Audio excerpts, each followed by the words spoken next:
Au nom de l'intérêt national, le Jharkhand est le témoin d'une industrialisation gigantesque et d'un processus de développement impliquant l'exploitation de ses ressources naturelles et humaines.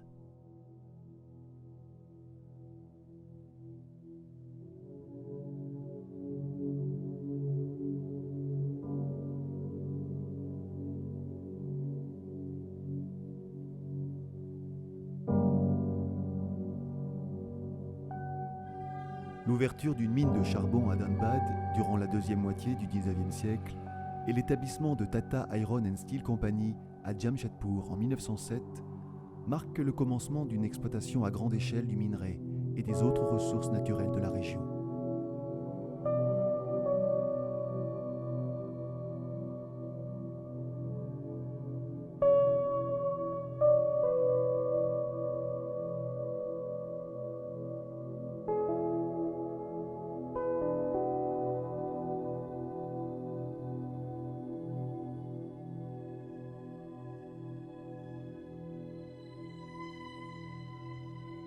Le charbon était déjà produit sous la période coloniale. Avec l'expansion du chemin de fer et une ligne reliant directement la région à Calcutta, la production de charbon est devenue une activité économique leader. Pendant la période de post-colonisation, la concentration de minerais ainsi que les importantes ressources en eau ont amené de nombreuses industries à s'implanter, thermiques, hydroélectriques, chimiques.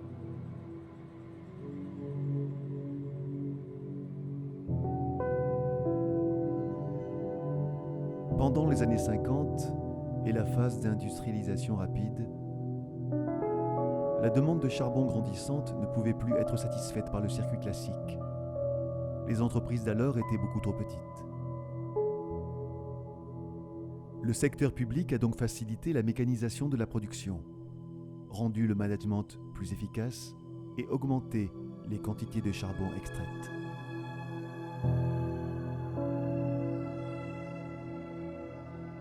Nationalisé, le système minier tomba principalement entre les mains de la Coal India Limited. À la fin des années 90, elle produisait pratiquement 90% du charbon de l'Inde. Dès lors, pendant la phase de libéralisme, le système minier fut réouvert aux investissements privés. Le but fut de moderniser la production en important des savoir-faire technologiques internationaux. La Banque mondiale encouragea ce processus en accordant d'énormes prêts. L'Inde produit 250 millions de tonnes par an de charbon. Les réserves sont estimées à 200 milliards de tonnes, pouvant aller jusqu'à une profondeur de 1200 mètres. On estime qu'elle pourrait suffire à la consommation domestique de l'Inde pendant 250 ans. Approximativement, 51 milliards de tonnes où 27% des réserves de l'Inde en charbon se trouvent dans le sous-sol du Jharkhand. Le Jharkhand produit 48% des besoins du pays en charbon. 70% du charbon est utilisé pour générer de l'électricité. Le reste sert à l'industrie lourde et les transports.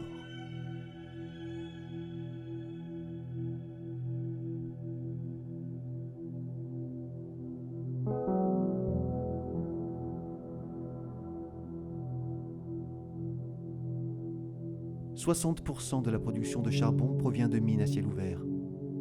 Ce type de mine requiert moins de main-d'œuvre et permet une mécanisation du travail à grande échelle. En revanche, une quantité considérable de terre est exploitée.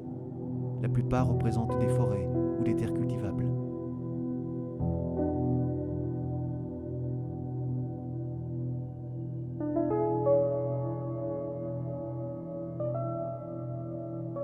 Dans une mine de la Central Coalfield Limited, prévue pour extraire 10 millions de tonnes par an de charbon, 7 hectares de terre est utilisé par million de tonnes.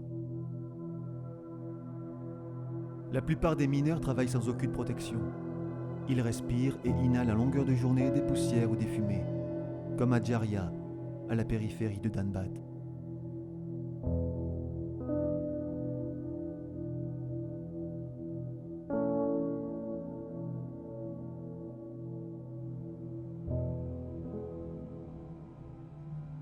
Ici, brûlent depuis plus d'un siècle des feux de mine causés par une exploitation souterraine du charbon.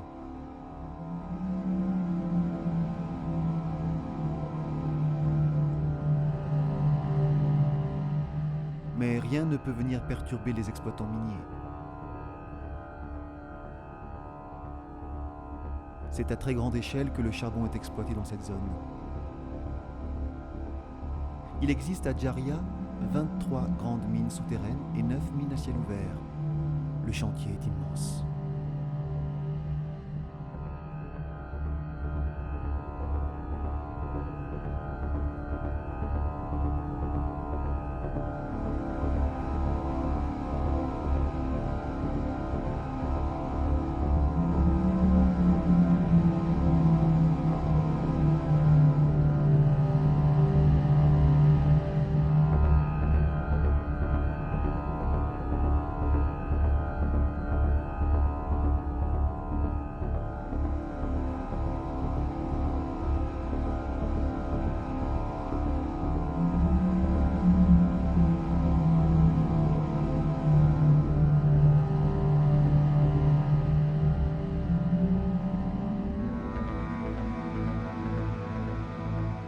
Pourtant, les feux sont un réel danger. Impossible à canaliser depuis, ils se sont répandus dans le sous-sol, érodant petit à petit les terrains à la surface. Si bien qu'aujourd'hui, une des routes vers la mine est impraticable. Plus aucun camion ne peut passer.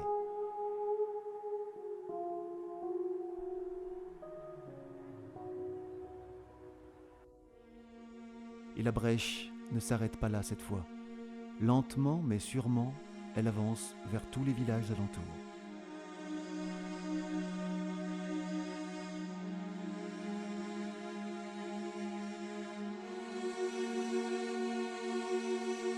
Ainsi, toutes les habitations qui se trouvent sur son chemin sont menacées d'effondrement, entraînant une disparition programmée de la région de Djaria.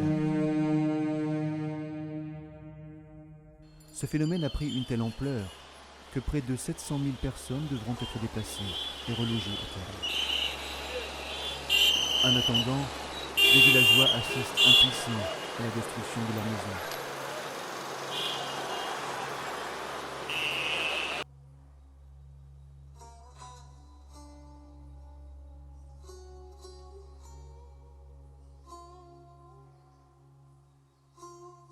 À Bokapahari, de multiples fissures se rapprochent inexorablement. Déjà, une partie du village a souffert des feux. Mais c'est la nuit que l'on peut véritablement prendre conscience du brasier incessant qui viendra tout ravager.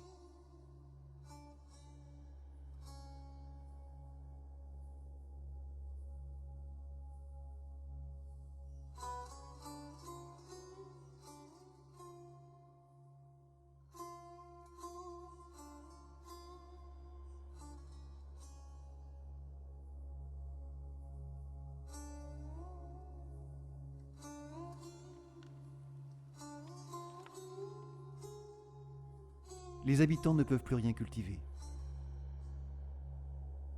Ils attendent imperturbables que le gouvernement leur vienne en aide.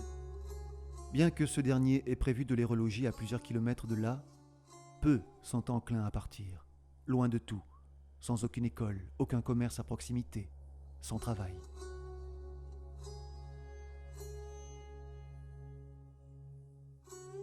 Certains préfèrent simplement exploiter et revendre illégalement le minerai, malgré les risques pour leur santé. D'ailleurs, rares sont les mineurs qui atteignent l'âge de la retraite à 60 ans. Ils souffrent souvent de cancer des poumons ou de silicose.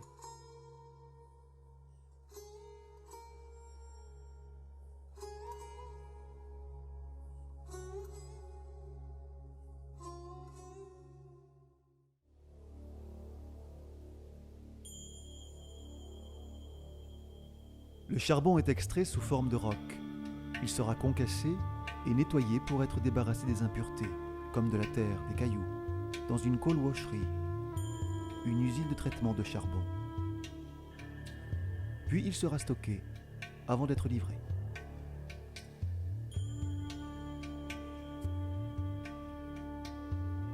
Les usines n'hésitent pas à rejeter leurs eaux usées dans la rivière. Si certaines d'entre elles ont bien organisé des bassins de décantation pour retenir les poussières avant qu'elles n'atteignent la rivière voisine, ce n'est pas par souci écologique. C'est pour mieux récupérer les sédiments charbonneux tombés au fond et les transformer en galettes. De moins bonne qualité certes, ce charbon servira tout de même de combustible à moindre coût.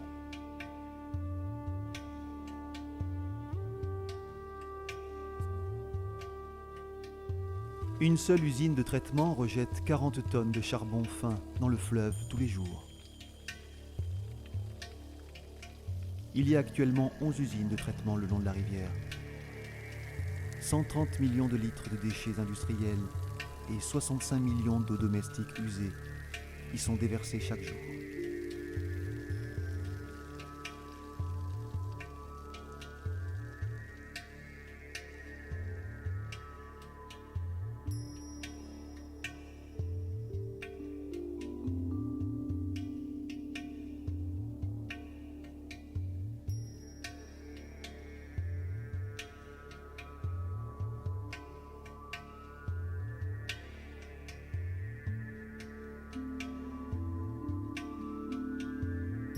La rivière Damodar est déclarée rivière morte.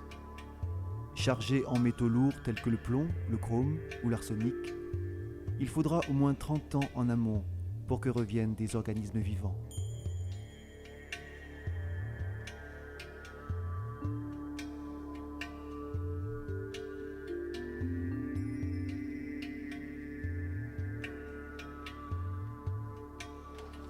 L'eau se retrouve ainsi contaminée, empoisonnant par la même occasion les personnes qui la boivent, s'y lavent, arrosent leurs champs.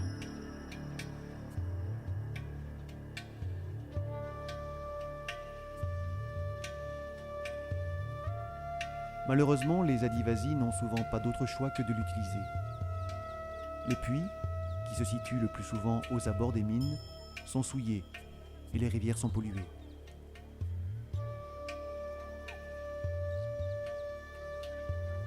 La plupart des villageois souffrent donc de problèmes de peau, de malaria, de dysenterie, de jaunisse ou de typhoïde.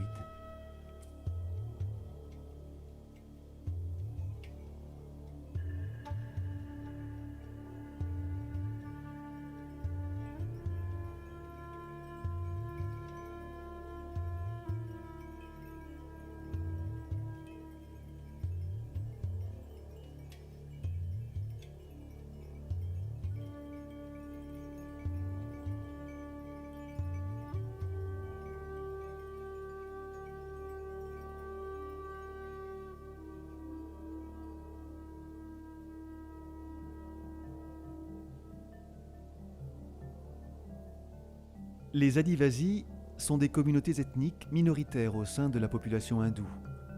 Ils vivent simplement de chasse ou d'agriculture. La nature est un des fondements de leur culture. Pour eux, animaux, plantes et êtres humains font tous partie intégrante de la création. Ils cohabitent ensemble harmonieusement. De ce principe, ils n'ont pas la notion de propriété privée.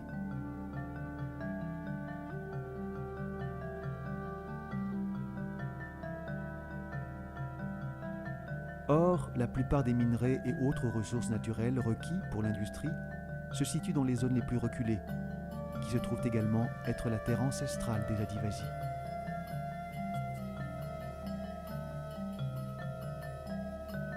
Pendant des siècles, ils ont été capables de subvenir à leurs besoins, isolés et en dehors du monde moderne. Mais avec la demande grandissante des besoins en énergie, leur terre est réquisitionnée pour l'exploitation du charbon. Ces communautés sont considérées comme des obstacles à ce qui est présenté comme un progrès de la nation.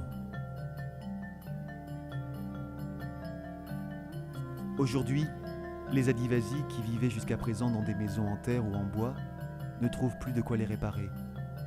Le bois faisant désormais défaut à cause de la déforestation.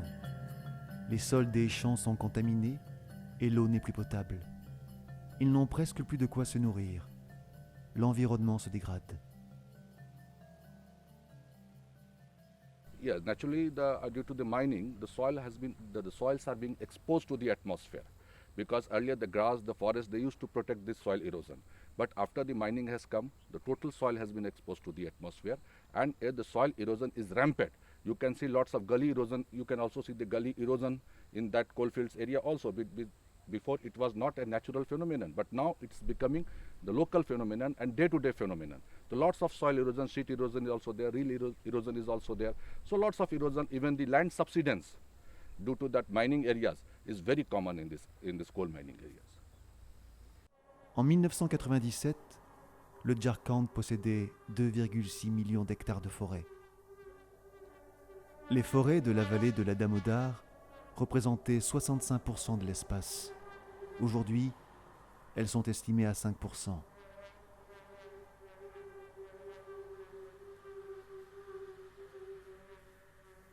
They have the cutting down the trees, because for the mining you have to cut down the trees for the open cast, and most of these medicinal plants also, the big forest, the sal trees, they have been mercilessly removed from those areas.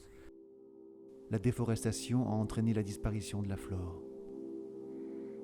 La poussière émanant des mines à ciel ouvert se dépose sur les alentours, empêchant les plantes de s'épanouir convenablement. And which we now seen the impact of this deforestation on that area, that lots of dust pollutions and the people suffering from different types of problem with this lack of forest area, because earlier the forests were providing the foods for the local people, especially the tribal peoples. But after the deforestation, they have to compulsory work for the mining area, or they have migrated from that place.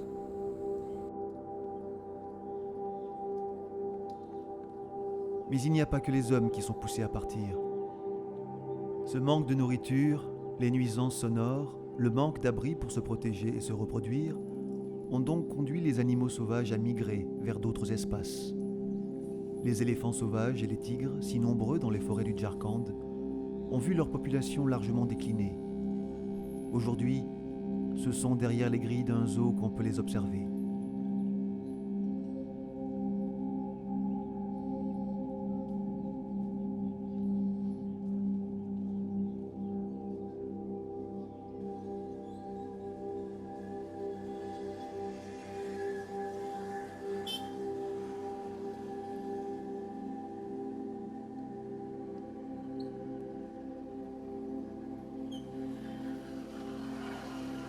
À défaut d'être libres, c'est une façon de survivre aux changements drastiques de leur milieu.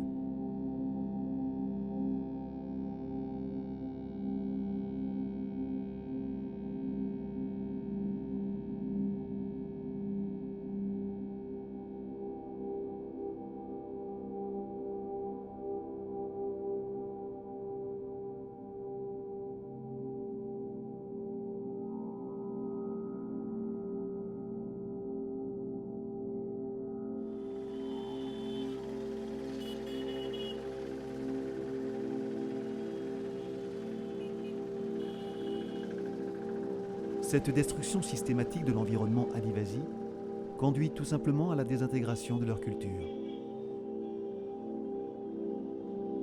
Acculés, la plupart d'entre eux sont partis dans les bidonvilles de Ranchi. Et pour les plus infortunés encore, il aura fallu s'exiler jusque dans les bidonvilles de Bombay, Calcutta ou Delhi.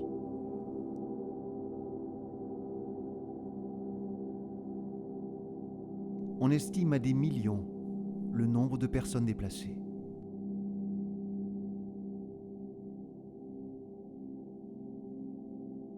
Le gouvernement, les grandes industries proposent des compensations financières pour acheter les terres. Elles sont évaluées en fonction du prix de la parcelle, pas du prix des richesses qui se trouvent dans son sous-sol. Le résultat, c'est que les paysans reçoivent une somme d'argent dérisoire en comparaison de ce que les grands groupes vont gagner. Bien que les terres soient cultivées depuis de très nombreuses années, elles ne sont pas déclarées comme terres cultivables, mais seulement comme terres forestières, à la disposition de tous. Pourtant, de nombreuses lois ont été promulguées en faveur des Adivasis pour leur garantir la propriété des terres qu'ils occupent. Cependant, sous le principe de domaine éminent, le gouvernement s'arroge le droit d'exproprier et d'acquérir la terre qu'il convoite. sans le consentement du propriétaire originel. Quand ils arrivent à trouver un travail, c'est au plus bas de l'échelle sociale. Le revenu est souvent insuffisant pour nourrir toute une famille. Leurs traditions, leur savoir-faire sont devenus obsolètes dans un monde devenu trop vite, trop moderne, trop libéral pour eux.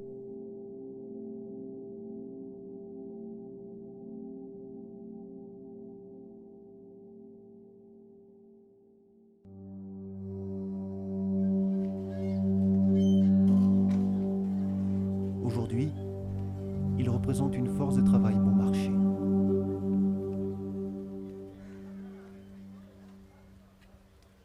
Alors qu'ils vivaient dans l'abondance sans manquer de rien, et vivant des ressources de leurs champs et de leur environnement, les Adivasis sont devenus des mendiants, dépendants des aides que l'État consent parfois à leur accorder.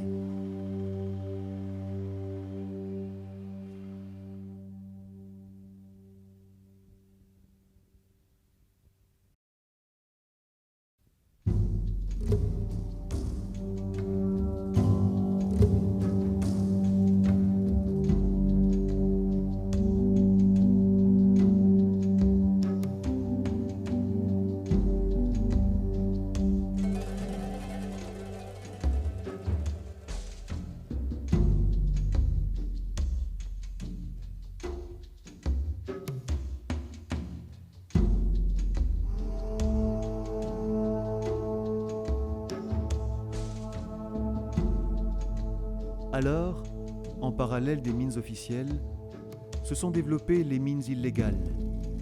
Le plus simple est d'aller recueillir le charbon dans des mines abandonnées.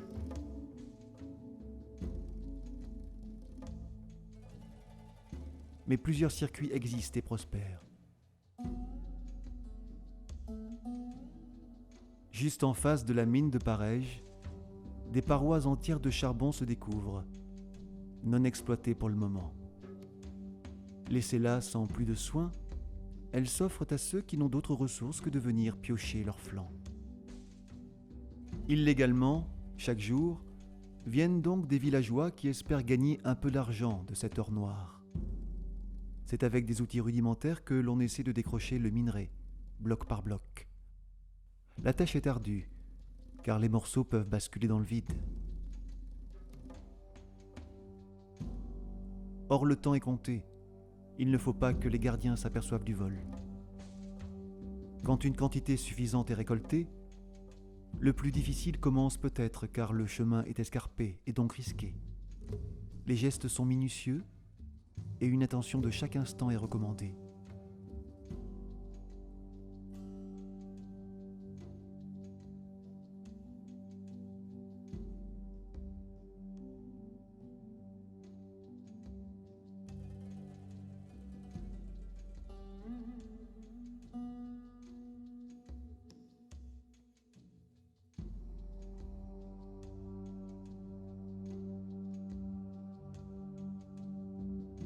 Plus nombreux sont les villageois à rechercher le minerai au cœur même des mines officielles.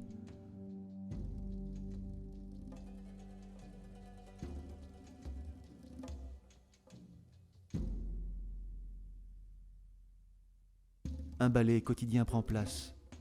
Une file se forme avant que les mineurs légaux ne prennent le travail très tôt le matin. Le charbon est transporté en équilibre sur la tête ou par panier. Une chorégraphie connue par cœur.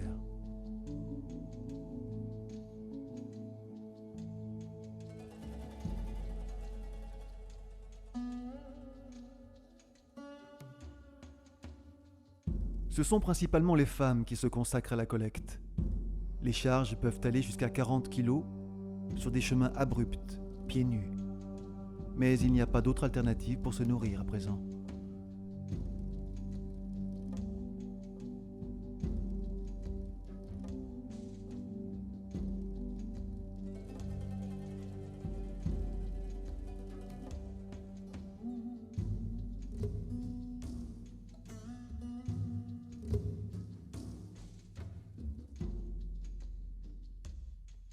Les familles n'hésitent pas à exploiter toutes les forces de travail.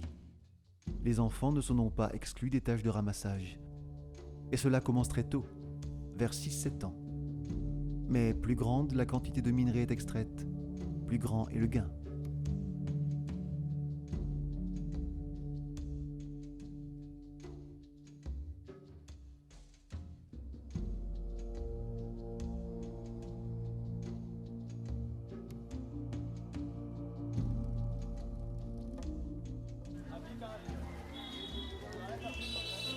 Les camions qui vont creuser un peu plus les profondeurs de la terre arrivent déjà.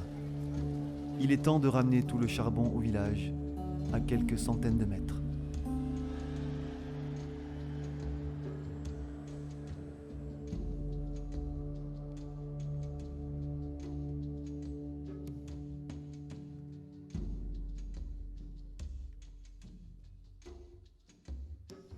Entreposés en tas, c'est à ce moment précis qu'interviennent les coqueurs. Les blocs sont fragmentés, car il ne suffit pas de ramasser le charbon pour le vendre. Avant cela, il faut le débarrasser de toutes ses impuretés. Et pour y parvenir, il est nécessaire de le cuire de 20 à 40 heures, jusqu'à ce qu'il se transforme en coque. Des fumées nocives sont régulièrement respirées par les coqueurs. बीमारी तो है मगर क्या कीजिएगा, पेट तो नहीं मानेगा, पेट तो चलाना ही पड़ेगा कोई तरह का से।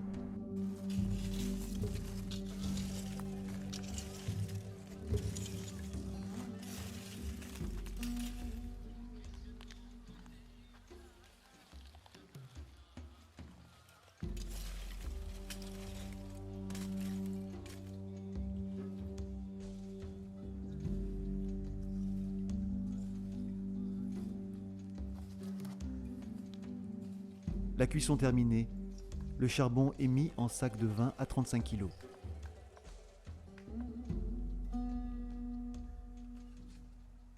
Les coqueurs le transportent par vélo. Ces derniers poussent souvent une cargaison pesant jusqu'à 250 kg. Et le plus simple est de revendre ce charbon en bord de route. Ici, très proche du village, il n'y en a pas pour plus de 20 minutes.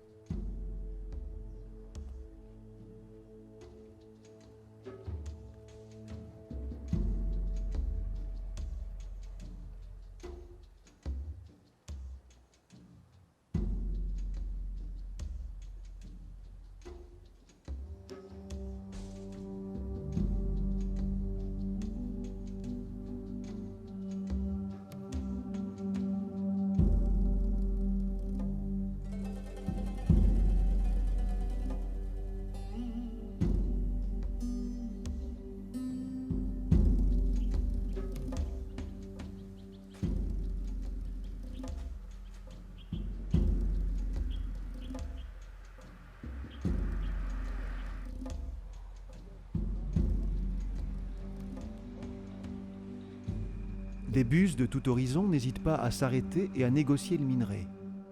C'est ainsi que se ravitaillent la plupart des États de l'Inde.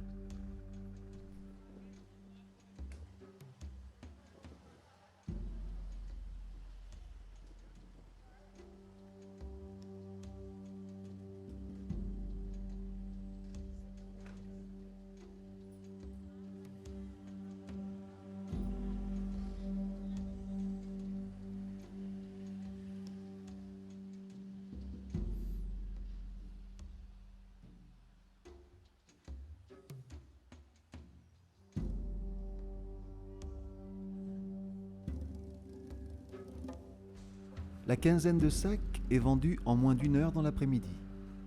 Une journée bien remplie pour ce coqueur, qui aura gagné environ 500 roupies, presque 6 euros.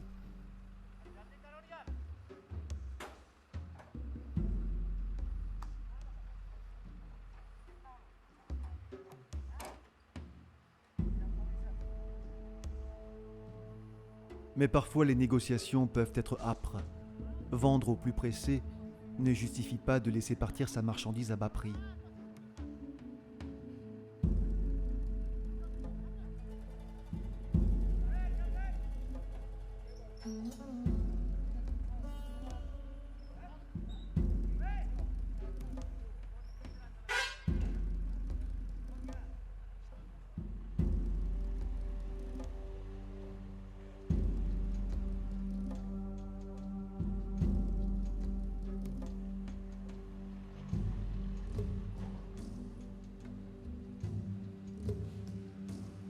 Un peu plus loin sur le bord de l'autoroute, un autre petit vendeur attend. Cette fois, c'est un particulier, comme souvent, qui achète le charbon. En ville, on peut cuisiner ou se chauffer encore avec, même si le gaz, c'est désormais répandu un peu partout.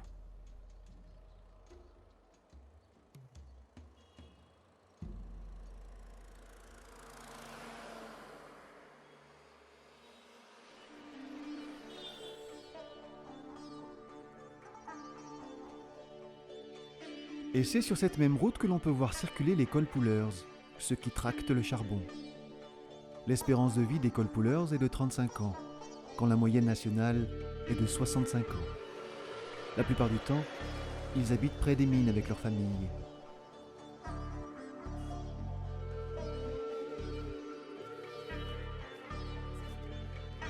Anciens agriculteurs à qui l'on a pris la terre, ils se sont adaptés aux nouvelles contraintes économiques. Ils n'entrent en scène que vers 7-8 heures du matin. Quand le charbon de la veille a fini d'être cuit, ils ont la possibilité de l'acheter directement à un coqueur. À ce moment-là, il en coûtera environ 50 roupies par sac, 60 centimes d'euros, sachant qu'en moyenne, plus de 10 sacs seront transportés. Il n'y aura pas d'autres intermédiaires. C'est lui qui remplit les sacs et qui les pose sur son vélo.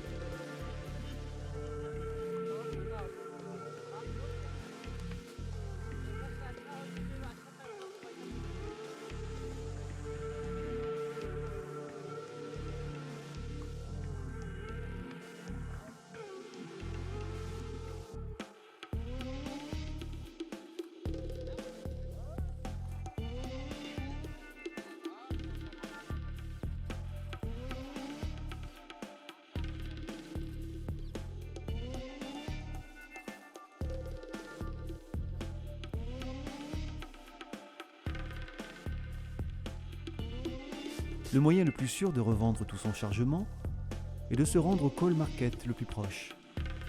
C'est là-bas que transite le charbon illégal, en plein cœur des grandes villes, une sorte de marché noir dans tous les sens du terme.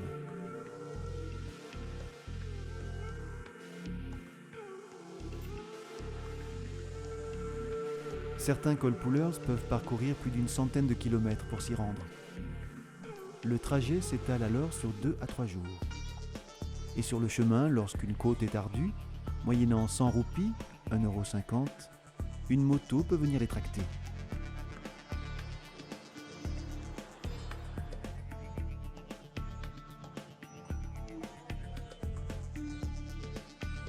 Par 3 le plus souvent et accrochés ensemble, ils grimpent ainsi sans effort jusqu'au sommet. Le gain de temps est considérable, mais tous ne peuvent pas se le permettre.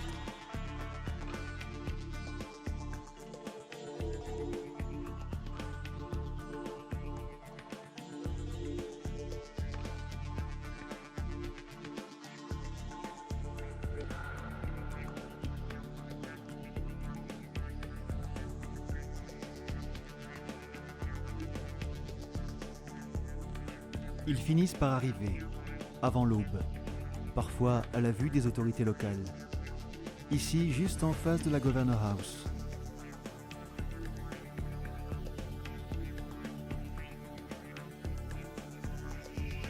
Le petit matin est le meilleur moment pour faire son entrée. Ce sont les heures les plus faciles pour circuler.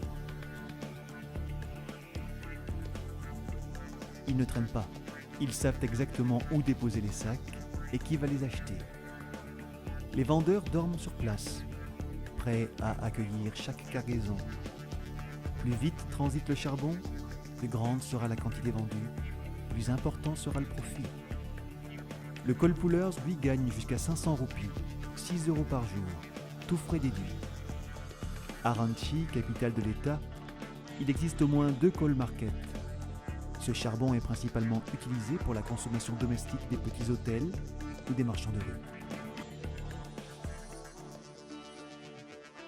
Mais il peut arriver que le minerai soit directement livré chez un petit commerçant au bord de route, pour éviter le prix parfois désavantageux du charbon au coal market.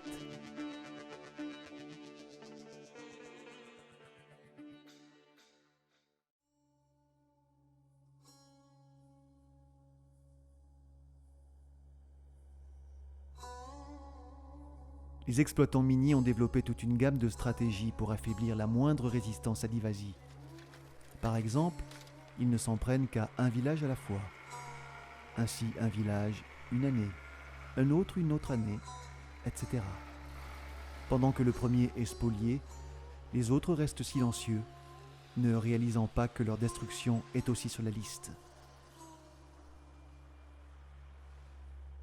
La plupart d'entre eux, jusqu'à récemment, ne connaissaient même pas les procédures d'acquisition des terres.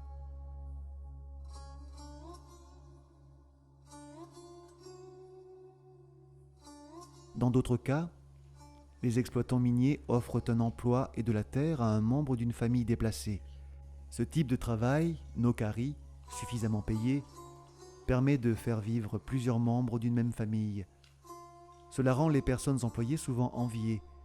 Radios, objets plastiques pour la cuisine, montrent qu'ils sont entrés dans le paradis de la consommation et qu'ils ont courageusement abandonné leurs terres et toléré une spoliation environnementale. Mining, therefore, was reduced to slaughter. Because when you're taking one metal from the earth and you're slaughtering millions of other biodiversity, including plants, including other things, which can be more precious than the metal, you're slaughtering that and wasting it. And with that, you're wasting people. And when you're using those people by slaughtering them, it means you are cannibalizing them. I know many people will object to me saying, but essentially mining for the human beings around it is a cannibal. And that is what you see in India today. Even though in India we have had mining for more than 3,000 years,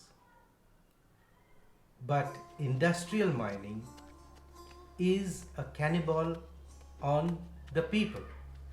And since it is the Adivasi people who are the biggest victims of the mining industry, they are cannibalized.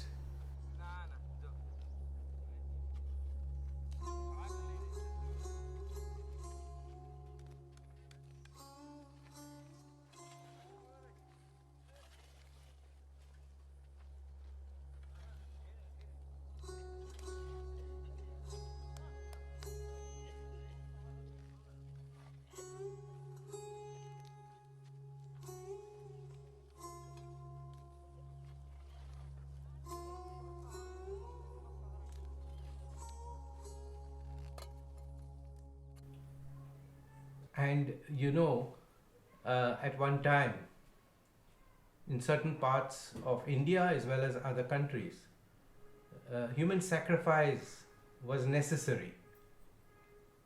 You had to sacrifice a human being, a baby or a woman or a pregnant woman, in order for the glory of the king. So this is like in order for our coal, our iron ore, our gold, our uranium to prosper, we are sacrificing, means human sacrifice of the Adivasi people.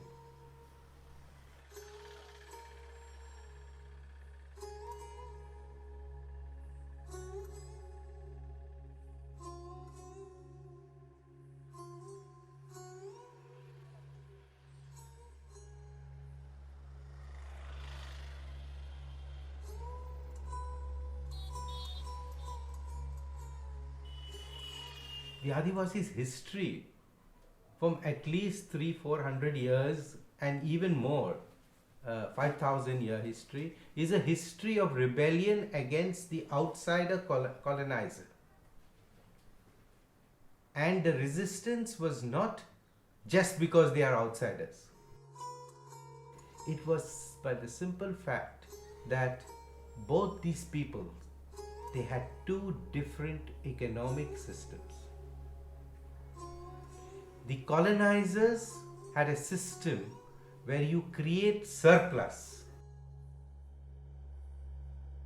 Where you create surplus not for meeting the needs of the human race, but for meeting the needs of profit. And for Adivasis, profit means sin. In all the tribal languages, there is a word for this. For example, in Ho Mundari Santal, it's called Jumbui. When you make profit, you are a Jumbui. But if you say in Hindu religion, money is God, Lakshmi. So you're talking about two different civilizations. One who thinks that profit making is God, blessings of God, and the other who thinks that profit making is sin. So it is this clash. And such people cannot live together. Malgré tout, des activistes essaient d'empêcher l'ouverture de nouvelles mines. Ils ont réussi dans quelques villages, mais pour combien de temps encore ? La résistance contre les ouvertures prochaines n'est pas relayée par les médias, et si tel est le cas, ce sera de façon négative. Les protestataires sont décrits comme des terroristes ou des missionnaires, donc ennemis de l'Inde.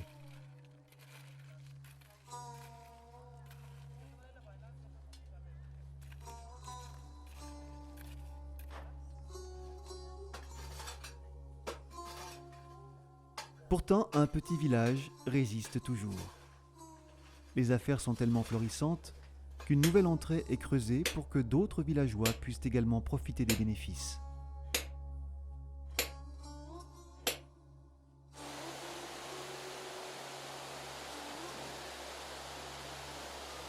À Babupara, mineurs et propriétaires ont réussi à s'organiser et c'est ensemble qu'ils exploitent une mine souterraine.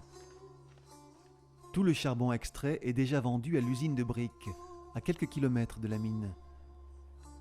Et bien qu'ils subissent les pressions des grands groupes miniers qui désirent acquérir leurs terres, ils poursuivent leur travail quotidien, permettant ainsi de subvenir convenablement aux besoins de leur famille.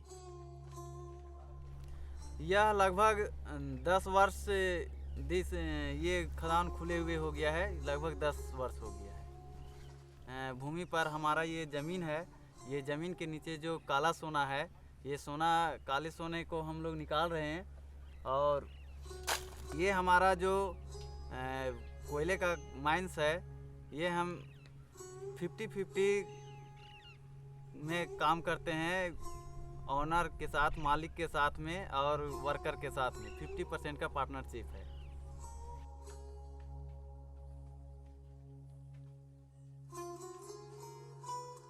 इस बात से हम साफ इनकार नहीं कर सकते हैं कि ये काम हमारे लिए बहुत ही अच्छा है। अगर इसमें ये काम है सो बहुत ही हम लोगों को अपनी व्यवस्था के अनुसार से काम करने में अच्छा लगता है।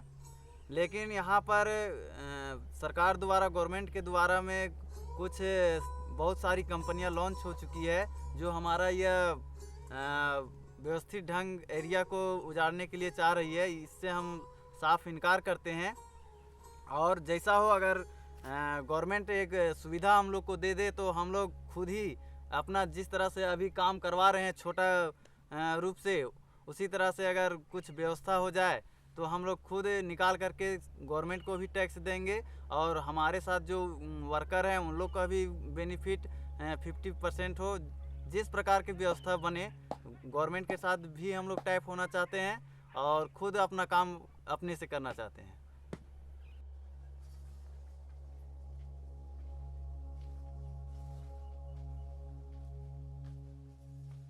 ऊपर से कोई दबाव नहीं है, लेकिन पुलिस परेशान करती है क्योंकि ये ज़मीन का अंदर का मामला है, इसलिए ज़मीन के तौर पर नहीं।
L'exploitation du charbon est une ressource énergétique indéniable.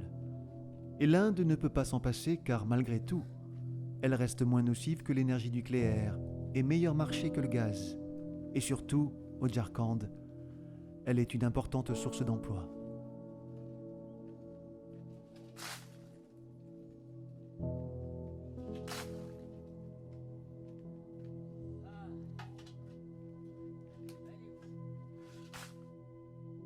Les compagnies minières en sont conscientes et commencent seulement à envisager un nouveau type d'exploitation, le charbon propre, c'est-à-dire une exploitation du charbon avec un plus haut rendement énergétique et qui polluerait le moins possible. Par des phénomènes de combustion spécifiques, le charbon n'aurait plus besoin d'être nettoyé. Ainsi, les métaux lourds ne seraient plus rejetés dans la rivière par les coal washeries. Mais dans quelle proportion cette méthode réduira son impact sur l'environnement, puisque ce charbon sera certes plus propre dans son utilisation, mais guère plus dans son extraction.